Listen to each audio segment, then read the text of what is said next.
Assalamualaikum warahmatullahi wabarakatuh. Di kesempatan kali ini, saya akan bawakan kisah yang berjudul Proses Penciptaan Nabi Adam Manusia Pertama di Bumi. Menurut kepercayaan agama Islam, sebagaimana kita tahu bahwasannya Allah SWT menciptakan Nabi Adam dari tanah hadiah dan memberinya ruh nafas kehidupan yang dihembuskan kepada Nabi Adam. Pada kesempatan kali ini, kita akan lebih mendetail membahas proses penciptaan Nabi Adam sebagaimana yang tertera di dalam kitab klasik.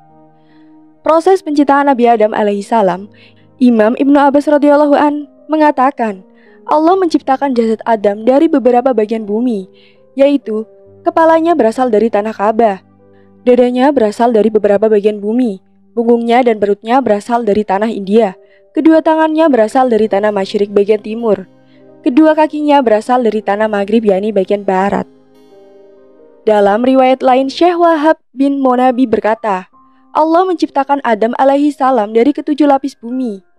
Kepalanya tercipta dari bumi yang pertama, lehernya dari bumi yang kedua, dadanya dari bumi yang ketiga, kedua tangannya dari bumi yang keempat, punggung dan perutnya dari bumi yang kelima, pantatnya dari bumi yang keenam, dan kedua bahunya berasal dari bumi yang ketujuh. Dalam riwayat lain, Ibnu Abbas radhiyallahu an berkata, Allah Subhanahu wa taala menciptakan Adam alaihi salam dari beberapa elemen sebagai berikut. Yang pertama, kepalanya diciptakan dari tanah Baitul Maqdis, sedangkan yang kedua, wajahnya dari tanah surga. Yang ketiga, kedua telinganya dari tanah Bukit Tursina.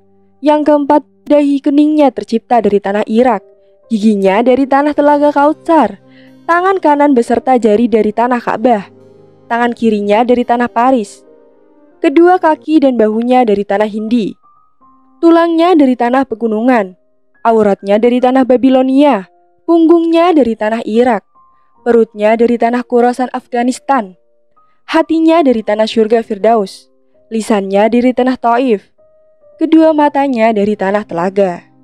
Lalu, apa hikmah dari terciptanya Nabi Adam dari beberapa partikel yang telah disebutkan? Berikut adalah hikmah-hikmahnya. Adapun kepalanya yang tercipta dari tanah Baitul Maqdis, maka dijadikan sebagai tempat akal kecerdasan dan untuk berbicara. Adapun yang kedua, telinganya yang tercipta dari tanah Bukit Tursina, hikmahnya adalah maka dijadikan sebagai alat untuk mendengarkan nasihat. Adapun dahinya berasal dari tanah Irak, maka dijadikan sebagai alat untuk bersujud kepada Allah Subhanahu wa taala. Adapun wajahnya yang berasal dari tanah surga, maka dijadikan sebagai tempat kecantikan dan perhiasan. Adapun giginya yang berasal dari Telaga Kautsar, maka dijadikan sebagai tempat yang manis-manis, artinya menjadi tempat kenikmatan. Adapun tangan kanannya yang tercipta dari tanah Ka'bah dijadikan sebagai tempat barokah maunah, pertolongan, penghidupan, dan kedermawanan. Adapun tangan kirinya yang berasal dari tanah Paris, maka dijadikan sebagai alat untuk bersuci dan beristijab. Adapun perutnya yang berasal dari tanah Khurasan, maka dijadikan sebagai tempat lapar dan lesu. Adapun auratnya berasal dari tanah Babilo, maka dijadikan sebagai tempat syahwat, berkhianat, dan berdusta. Adapun tulangnya yang berasal dari tanah pegunungan, maka dijadikan sebagai tempat yang keras. Adapun hatinya berasal dari tanah surga Firdaus, maka dijadikan sebagai tempat keimanan. Adapun lisannya yang berasal dari tanah Taif, maka dijadikan sebagai tempat bersaksi tawadu dan untuk berdoa kepada Allah Subhanahu wa taala. Allah menciptakan 7 lubang pada kepala manusia, yaitu 2 lubang mata, 2 lubang telinga, 2 lubang hidung, dan 1 lubang mulut, dan menciptakan 2 lubang pada badan manusia, yaitu lubang kemaluan bagian depan dan bagian belakang. Dan Allah menciptakan panca indera, yaitu mata, untuk melihat, 2 telinga untuk mendengar, mulut untuk merasakan, 2 tangan untuk meraba, dan hidung untuk mencium. Dijelaskan dalam suatu hadis, ketika Allah ingin meniupkan ruh pada Adam alaihi salam, maka diperintahkannya roh tersebut untuk masuk ke dalam tubuh Adam alaihi salam. Roh itu pun masuk ke dalam tubuh Nabi Adam alaihi salam, mulai dari otaknya, dan dia berputar-putar di dalamnya selama 200 tahun. Lalu ruh tersebut turun pada mata sehingga Adam dapat melihat dirinya yang masih berupa lumpur yang kering. Dan ketika roh sampai di telinganya, maka terdengarlah malaikat membaca tasbih. Kemudian roh itu turun ke hidung. Maka Adam pun bersin, dan setelah selesai bersin, roh itu turun ke mulut, lidah, dan terlihat. Maka Allah mengajarkan untuk berkata, Alhamdulillah, segala puji bagi Allah. Dan Allah pun menjawabnya, Tuhanmu merahmatimu hai Adam. Kemudian roh itu turun lagi ke dadanya, maka Adam mencoba untuk berdiri tetapi tidak mampu. Allah pun berfirman, manusia itu sangat tergesa-gesa. Dan ketika roh sampai pada perut, Adam merasa lapar dan ingin makan. Setelah itu roh itu pun menyebar ke seluruh jasad Adam sehingga jadilah daging, darah, dan otot. Kemudian Allah memberikan pada Adam pakaian dari kuku yang setiap hari bertambah kebagusan dan kecantikannya. Tatkala Adam berbuat dosa, Allah mengganti kuku tersebut dengan kulit. Tapi masih ada sedikit yang tertinggal pada ujung jari untuk mengingatkan asal-muasal kejadian Adam alaihi salam. Setelah itu, Allah menyempurnakan kejadian Adam.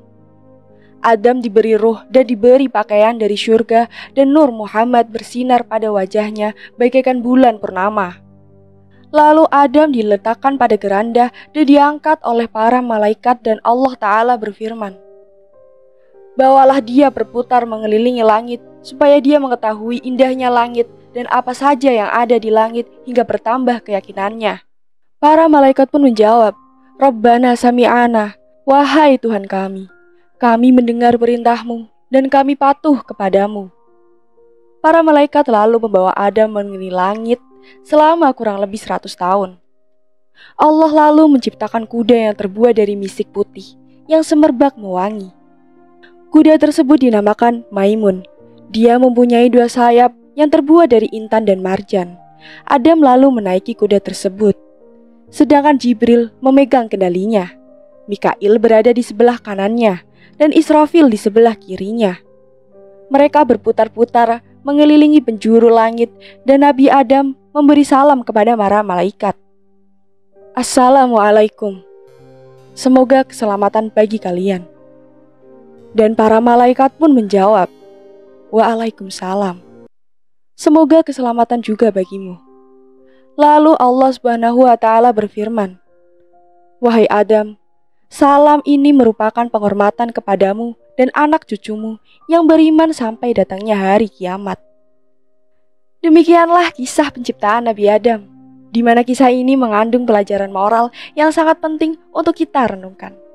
Allah Subhanahu wa Ta'ala menunjukkan bahwa manusia diciptakan dari tanah sehingga tidak pantas dan tidak boleh untuk menyombongkan diri, merasa lebih baik daripada orang lain. Karena sejatinya kita sama-sama berasal dari tanah. Wallahu a'lam. Sekian dari saya, semoga bermanfaat bagi kalian. Jangan lupa untuk klik like, komen, subscribe channel ini agar tak ketinggalan cerita menarik lainnya. Wassalamualaikum warahmatullahi wabarakatuh.